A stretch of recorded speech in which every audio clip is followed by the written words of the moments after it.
The Invincible Dawn, a dreadnought of the Galactic Empire, loomed over the human colony of New Bastion, its hull gleaming with the cold arrogance of an empire that had never known defeat. The Empire's generals saw this mission as little more than a chore, an exercise in reminding humanity of its place. The fleet's admiral, a reptilian Zarkun named Vorthal, stood with his arms crossed as his subordinates displayed intercepted transmissions from a colony. Grainy images of humans scrambling to defend themselves flickered before him, their weapons laughably outdated. Projectile-based weaponry, one of his officers sneered. They still use chemical propellants. Vorthal exhaled through his slitted nostrils, his scales tightening in amusement. This will not be a battle. It will be a culling. On the surface, Colonel Jonathan Hayes adjusted his helmet as he surveyed the incoming forces. A career soldier, he had spent decades preparing for war against other humans, never against something like this. His men, hardened Marines and Army veterans, worked in grim silence, loading weapons the rest of the galaxy had long dismissed as obsolete. Beside him, Major Elias Carter flicked open a lighter, letting the flame dance before snapping it shut. "They don't think we're a threat," Carter muttered. "They're not wrong," Hayes said. "Not yet." A low rumble shook the ground as the Empire's dropships descended, their hulls adorned with the sigil of the Imperial Sun. The first wave of troops disembarked in tight formations, their sleek energy rifles held at ease. They walked as if they had already won. Hayes watched through binoculars, noting their lack of cover, their assumption that the humans would break at the mere sight of them. General Victoria Sharp stood with her arms behind her back, gaze fixed on the battlefield beyond the fortifications. She was an anomaly, a woman who had risen to command through sheer force of will and strategic brilliance, leading men who had long since learned that competence outweighed tradition. When she finally spoke, her voice carried the weight of certainty. "They've underestimated us." Carter smirked. "That'll be their last mistake." The order came swift and sharp. "Light them up." The first burst of gunfire shattered the illusion of an easy victory. The .308 rounds tore into the Empire's unshielded foot soldiers, cutting through flesh and armor alike. Alien bodies crumpled, their expressions frozen in disbelief as they realized, too late, that kinetic force did not care for their arrogance. The Empire's response was immediate. Plasma bolts slashed through the air, burning trenches into the earth. Soldiers dove for cover, the stench of scorched metal and flesh filling their lungs. A squad of Zarkun warriors surged forward, their armor gleaming under the artificial sun. One of them, taller than the rest, raised a command staff and bellowed an order. Energy shields flickered to life around the advancing troops. Bullets that had once found flesh now ricocheted harmlessly, sparks flying as human firepower was reduced to irrelevance. The Empire's soldiers regained confidence, marching forward without hesitation, their rifles carving glowing scars into the human defenses. Hayes gritted his teeth. They adapted fast. "Not fast enough," Sharp replied. A distant explosion marked the failure of one of their defensive lines. The aliens were pushing forward, step by relentless step. Plasma fire rained down from aerial support, reducing sections of the colony to molten slag. A squad of Marines tried to flank, only to be cut down before they could reposition. Sharp saw the tide turning. The enemy wasn't just advancing, they were dismantling human defenses with surgical precision. Their weapons were more advanced, their armor superior, their shields impenetrable. And yet, she had seen arrogance like this before, the belief that technology alone won wars. She turned to Hayes. "We're pulling back." He stared at her as if she had spoken treason. "General, we still have." "This isn't a retreat," she said, steel in her voice. "It's a recalibration." The order went out. Troops fell back in organized waves, covering each other as they abandoned ground they had no hope of holding. The Empire saw it as confirmation of their assumptions. The humans were running, just as expected. Vorthal watched from orbit, amusement curling his lips. Pathetic. On the ground, the last of the human forces vanished into the crumbling infrastructure of New Bastion. The battle was over, or so the Empire believed. Smoke clung to the ruins of New Bastion, thick with the stench of burnt metal and blood. The Empire's forces moved methodically through the wreckage, their towering forms casting long shadows under the flickering remains of the colony's power grid.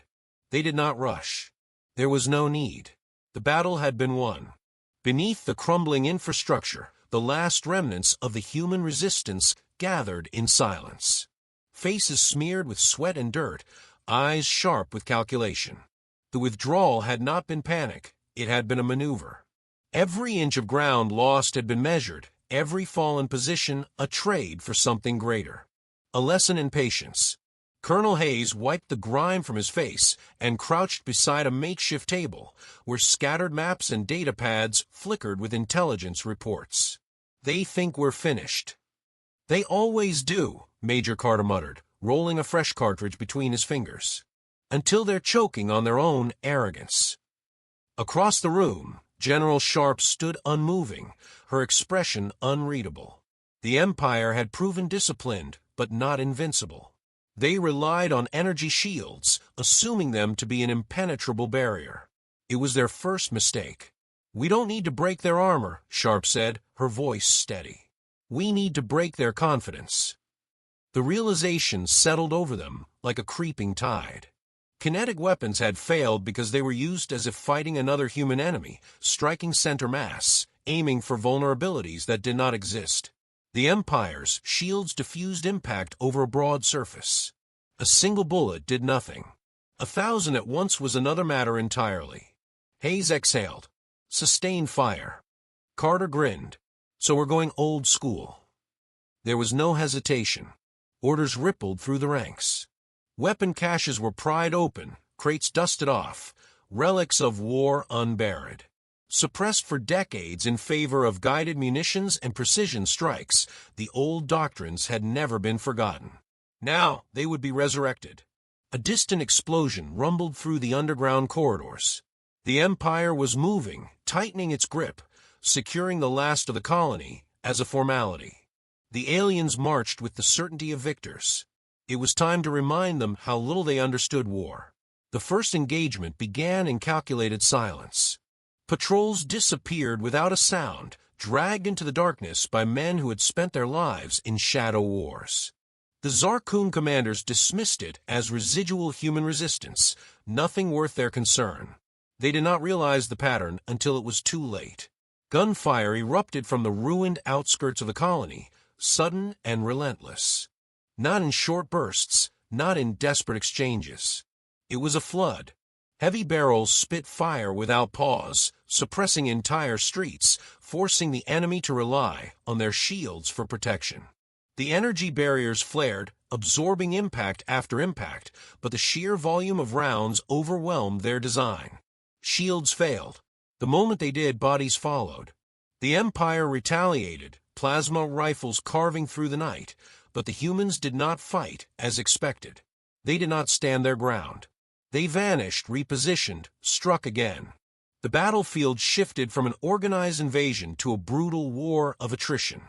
The aliens adapted slowly, struggling against an enemy they had dismissed as primitive.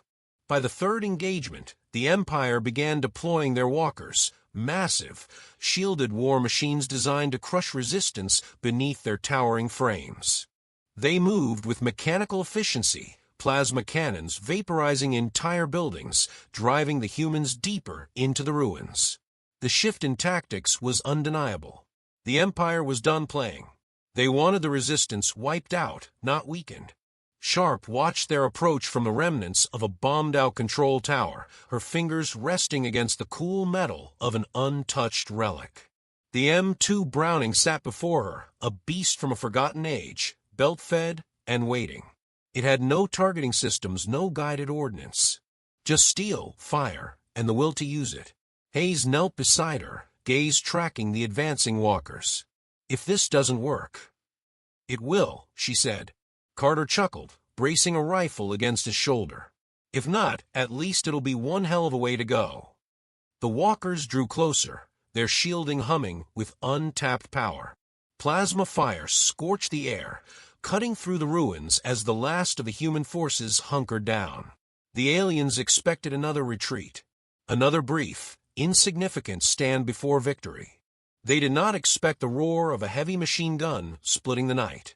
The first burst of fire split the night with a thunderous roar, rattling through the ruins and shaking the bones of every soldier within earshot. The M2 Browning, an ancient beast of war, had been dormant for too long. Now it sang again, its voice one of unrelenting fury. 50 caliber rounds ripped through the air, smashing into the shimmering blue shields of the enemy walkers, testing the limits of the technology the Empire believed invincible. The shields held for a moment. Then the weight of fire became too much. The sheer force, the unrelenting kinetic energy, overwhelmed the field's ability to disperse impact. A violent shimmer ran through the barrier, then another.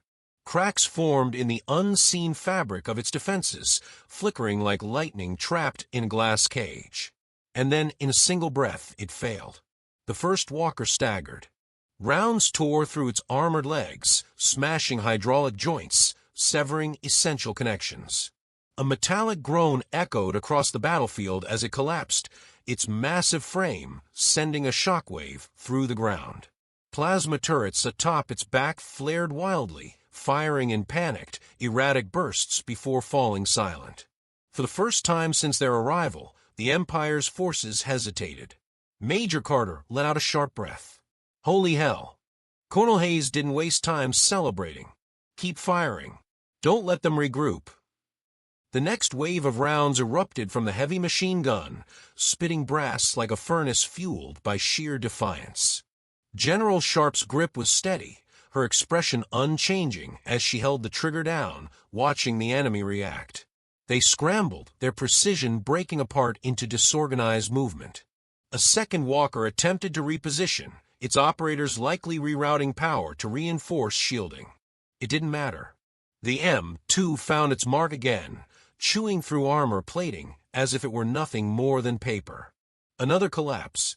Another thunderous impact. The Empire's infantry shifted tactics, abandoning their formation, darting for cover, realizing too late that there was nowhere safe. High-caliber rounds punched through walls, shredded through the barriers they had once believed would keep them untouchable. Their shields flickered out of existence under the weight of fire, their bodies following in quick succession. From above, the command center of the invincible dawn burst into frantic activity. Admiral Vorthal, who had once observed the battle with detached amusement, now loomed over the tactical display, his slitted eyes narrowed. What is that weapon? A Zarkun officer scrambled for data, scanning intercepted transmissions, searching for anything that might explain how a species of primitives had just obliterated Imperial walkers in under a minute. He found nothing. It is ballistic in nature, the officer finally said, uncertainty thick in his voice. No energy output, no advanced targeting systems, no guided mechanisms, just raw force. Vorthal's nostrils flared. And yet it is killing our soldiers. The officer hesitated, then nodded. Yes, Admiral. Vorthal turned his gaze to the battlefield below, watching as his forces faltered. This was not how it was meant to be. The Empire did not lose battles to inferior technology. The Empire did not lose battles to anyone. His claws tapped against the control panel, calculating his next move. The humans had adapted, but they were still limited. If brute force was their answer, then precision would be his. Deploy the Draken squads, he commanded. Let's see how well their weapons fare against something that does not stand still. On the surface, the tide of battle had shifted. The enemy's confidence had been shattered, their belief in their own superiority crumbling as easily as their fallen war machines.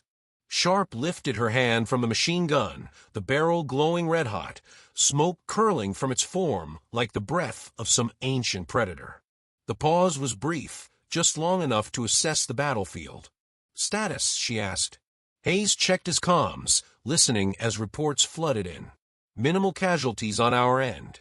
Enemies pulled back, but they're regrouping. We might have caught them off guard, but they're not broken." Carter exhaled, sliding another magazine into his rifle. "They will be." The first sign of the Draken squads was the absence of sound. No heavy footsteps. No distant rumble of approaching armor. Just silence, thick and unnatural, creeping over the battlefield like a second skin. The Marines, veterans of countless skirmishes, felt it immediately. Sharp's eyes narrowed. They've changed tactics. Hayes scanned the ruins, his muscles coiled with tension. Snipers. Not snipers, Carter muttered. Hunters. The first kill came swiftly. A soldier barely had time to react before his throat was slit, his body yanked into the darkness. No plasma fire, no gunshot, just the quiet efficiency of something that had been bred to kill in the absence of light. Then another. A screen cut short, a body collapsing into the dirt. The Draken squads moved unseen, their sleek, predatory forms slipping through the ruins, undetectable until the moment they struck. These were not soldiers. They were assassins. The Empire had finally stopped underestimating their enemy. Sharp adjusted her stance. If they want to fight in the dark, she said, voice calm, then we show them how humans really hunt. Hayes signaled his men. The rules of engagement shifted once more. They had fought a war of endurance, then a war of firepower. Now it was time for the oldest war of all, the one fought in shadows. The one fought with nothing but instinct and resolve. Carter tightened his grip on his rifle. Let's teach them what fear really looks like. The first mistake the Draken squads made was assuming that darkness belonged to them. They had been bred for it, trained to stalk, to kill in silence, to hunt prey that relied on sight. But humans were not prey. They were predators of an entirely different breed, ones that had waged war in every conceivable environment, against every kind of enemy, for as long as their species had drawn breath. The moment the first Marine went down, the rules of engagement shifted once more. The Empire thought they had sent in their most fearsome killers. They had only sent more bodies to be buried. Sharp adjusted her grip, steady, methodical, unshaken by the loss of light. Her fingers moved across the trigger of her M2 Browning, the barrel still warm from its last eruption of fire. She didn't fire blindly. That wasn't how this worked. Fear was the Empire's weapon here, but humans had never been strangers to fear. They had learned to harness it, to shape it, to turn it into something that didn't just survive, but destroyed everything that threatened it. The Marines went still, breath slowing, adapting. The enemy moved like wraiths, but their arrogance made them predictable. The Drakens weren't used to opponents who listened. The moment they struck, they gave themselves away, not by sound but by absence. A missing shadow, a displaced piece of rubble, the faintest shift in the air before death came. Humans had instincts honed by generations of war. They knew when they were being hunted. More importantly, they knew how to hunt back. Carter moved first, knife drawn, slipping through the ruins with the same eerie quiet as the enemy. He felt it before he saw it, the whisper of something behind him, the barely there shift of weight on stone. He didn't hesitate. He twisted, blade flashing, catching flesh. A wet gurgle. The body slumped, a thick ichor pooling beneath it. One down. The others wouldn't make the same mistake. Sharp didn't give them time to adjust. The M2 roared again, but not in reckless bursts. Controlled. Calculated. She wasn't shooting at shadows, she was cutting off their avenues of attack, forcing them into the open, where the Marines were waiting. Hayes signaled his men, his voice barely above a whisper. Choke points. Lock them down. They moved without sound, sealing the enemy's escape, narrowing their options. The Drakens, so used to being the ones who dictated the terms of combat, found themselves corralled, forced into the very thing they had been trying to avoid, a straight fight. Their blades were fast, their movements precise, but speed and technique meant nothing when faced with overwhelming force. The first one to step into the open took a 50 cal round to the chest, armor crumpling like tin. The second barely had time to react before Carter put a burst through its skull. One by one, the shadows fell. From orbit, Admiral Vorthal watched the massacre unfold. His forces were supposed to be the pinnacle of warfare, honed through centuries of conquest. But here, on this backwater battlefield, they were dying like animals. He could feel the weight of the bridge crew's stares, the silent question lingering in the air. Had they lost? The thought was inconceivable. The Empire did not lose. Not to primitives. Not to creatures that still relied on metal slugs to kill their enemies. And yet, the battlefield did not lie. The walkers were gone, their bodies little more than smoldering wreckage. The infantry had been slaughtered, their once impenetrable armor pierced, their weapons left discarded beside lifeless hands. The Drakons, his finest hunters, were being cut down, their tactics turned against them, their speed rendered useless. Vorthal's claws dug into the armrest of his command chair. "Deploy the fleet." The words settled over the bridge like a death sentence. The officers hesitated, shifting in place. One finally spoke. "Sir, if we move the fleet into low orbit, we risk." "I did not ask for your opinion," Vorthal snapped. "We end this now." The order was given. The fleet descended. On the ground, the first tremors rippled through the battlefield. Sharp felt it in her bones before she saw it. The deep, unnatural hum of warships entering lower orbit, the flickering shadows that danced across the ruins as the sky was swallowed by the Empire's might. Hayes cursed under his breath. "They're bringing everything they've got."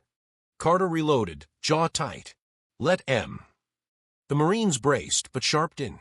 She just exhaled, her hand steady, as she ran a gloved thumb over the barrel of her weapon. There was something almost serene about the moment. The Empire had put everything into this battle. Their pride, their strength, their belief in their own invincibility. And now, they were about to lose it all. The first bombardment came in a streak of plasma, scorching the ground, turning rubble into molten slag. The fleet had no intention of leaving anything behind. If they couldn't win, they would burn the battlefield clean.